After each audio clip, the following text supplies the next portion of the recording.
E gosto de utilizar técnicas de treino. Acho que as que eu mais uso são cluster set. Eu acho que o que eu mais uso é cluster set. O cluster é uma forma muito segura de aumentar a intensidade do treino e de ganhar força, né? Porque o cluster, ele foi introduzido na musculação há pouco tempo. Os treinadores descobriram o cluster há pouco tempo. Mas no powerlifting, o cluster é bem antigo. Né? Uhum. E o cluster, ele é um método de ganho de força por causa da diminuição ali da fadiga neural. Sim. De se fazer a série contínua, né? Porque o cluster do inglês blocks, a gente pega a série e parte ela em blocos. Uhum. O cluster, ele traz esse alívio neural para que você seja capaz de continuar fazendo força em alta intensidade naquela mesma série. Né? E aí a gente tem essa interrupção de alguns segundos que acumula tempos de tensão. Esse tempo de tensão não precisa ser constante. A gente pega 3 blocos de tempo de tensão. Se a gente vai fazer 6 repetições contínuas, a gente vai dizer aí que essa repetição dura 2, 3 segundos. A gente tem, sei lá, 18 segundos de contração, de tempo sob tensão. A gente divide isso em 3 blocos de 3, a gente vai ter perto disso. A diferença é que tem 10, 20, 15, 25 segundos de diferença entre esses tempos de tensão.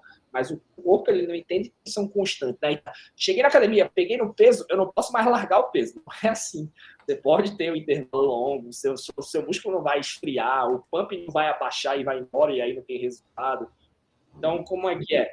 A gente consegue, com um cluster, trabalhar tanto o aumento da intensidade, quanto o aumento do volume, mantendo a intensidade. Eu acho ela uma técnica muito versátil.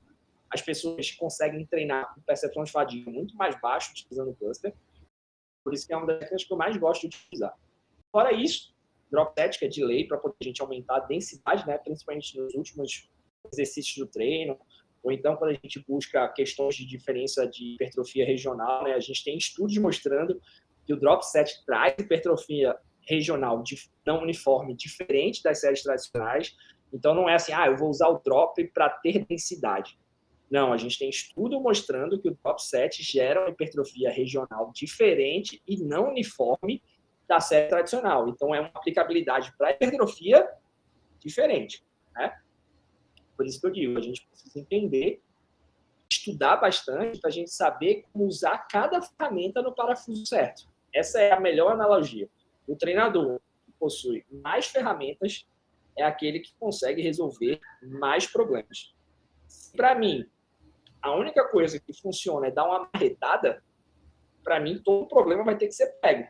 Porque se for parafuso, eu não resolvo. Uhum. Entende? É mesmo. Então, eu tô naquela de ser o cara que tem tudo, velho. Eu leio tudo.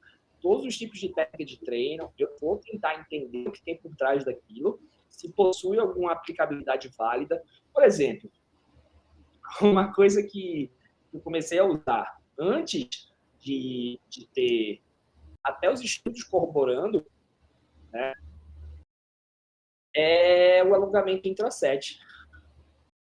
O alongamento intraset é uma coisa que eu usava por 2 motivos. Primeiro, quando o aluno não tinha tempo de alongar. E aí, eu usei muito por isso também. Eu fazia, no Luiz, não tenho 15 minutos para alongar. O que eu fazia? Beleza, vai treinar a perna? No intervalo do treino de perna, você alonga o braço. Não tá fazendo nada? Fica aí alongando, mano. Vamos alongar braço, vamos alongar lombar, enfim. E a outra aplicabilidade foi que a gente começou a ver que isso trazia uns resultados específicos em termos de melhora da hipertrofia daquela região que estava sendo alongada. E aí depois começaram a sair alguns trabalhos bem recentes de hipertrofia com alongamento intraset, né? Para panturrilha, para bíceps. E aí, na prática, por exemplo, eu uso muito, muito mesmo para quadríceps e para glúteos. Então você vai ver muita aluna minha fazendo alongamento intraset em treino de glúteo, em treino de quadríceps, porque fisiologicamente faz sentido que a gente tem um corpo de evidência surgindo corroborando com isso. A mesma coisa é a questão das repetições parciais. Né?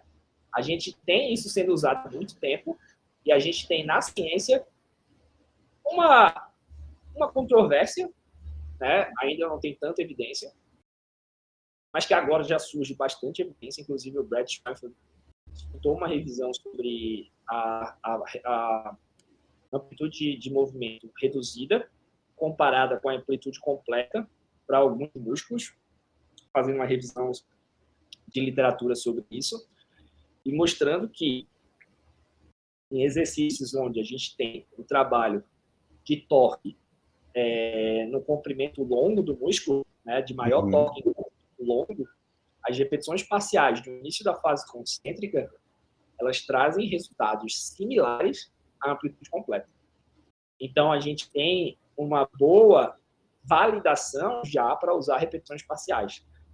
E a gente já usa, né? Eu conheço vários treinadores, o Walter, o Raimilê, vários treinadores bons que utilizam repetições parciais e utilizam já pensando nisso em exercícios de comprimento longo para trabalhar a hipertrofia regional. Então, qual a ideia? A gente quer melhorar a porção ali inferior do glúteo máximo para criar a famigerada gota, que todo mundo quer ostentar uma gota.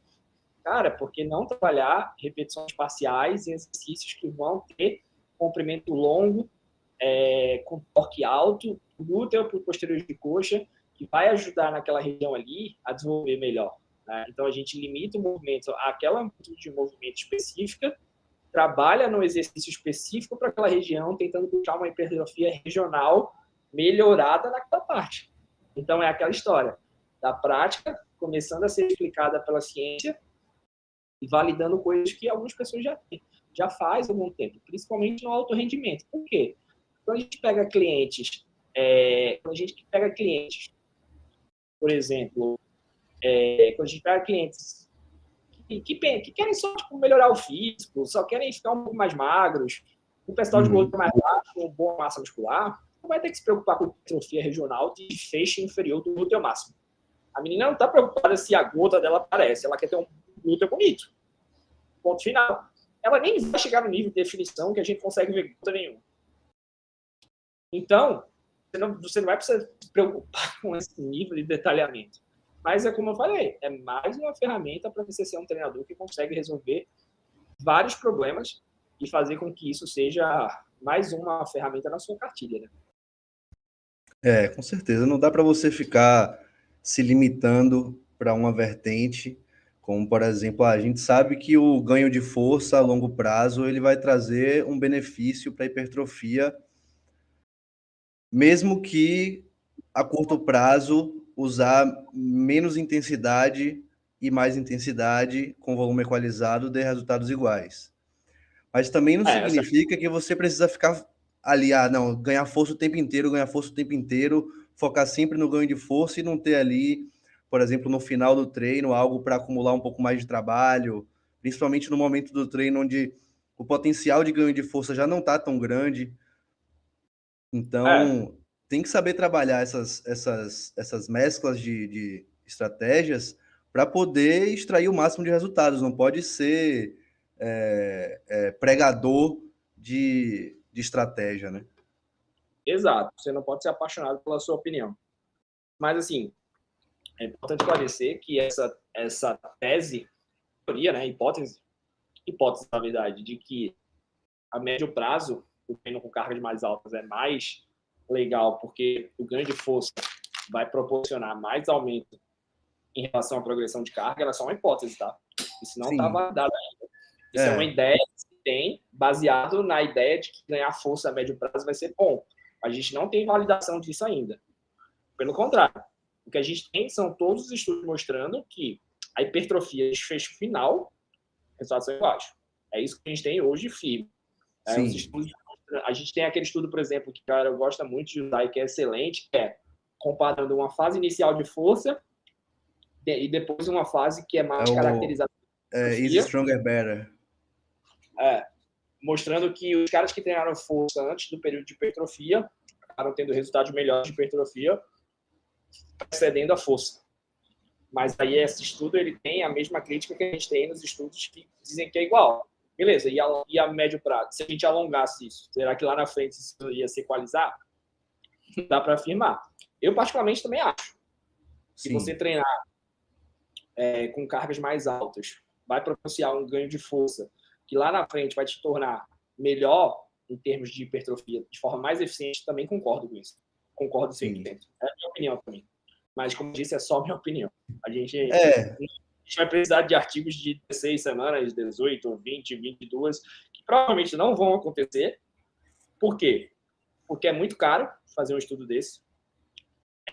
É muito tempo para controlar as mesmas pessoas. Para pensar, mano. Você pega 100 pessoas e diz para elas que elas vão, durante 22 semanas, só treinar contigo lá no laboratório. Mano, de um jeito que não necessariamente é o que vai trazer mais resultados. Exato. E outra coisa, se tu é um praticante avançado, tu vai querer colocar teu shape nisso? Pô, pelo dinheiro que for. E outra, quanto é que os caras vão pagar para tu fazer isso? Por 22 semanas? Então, assim, é uma coisa que até agora acho difícil de ser feito. Mas provavelmente eu também acho isso.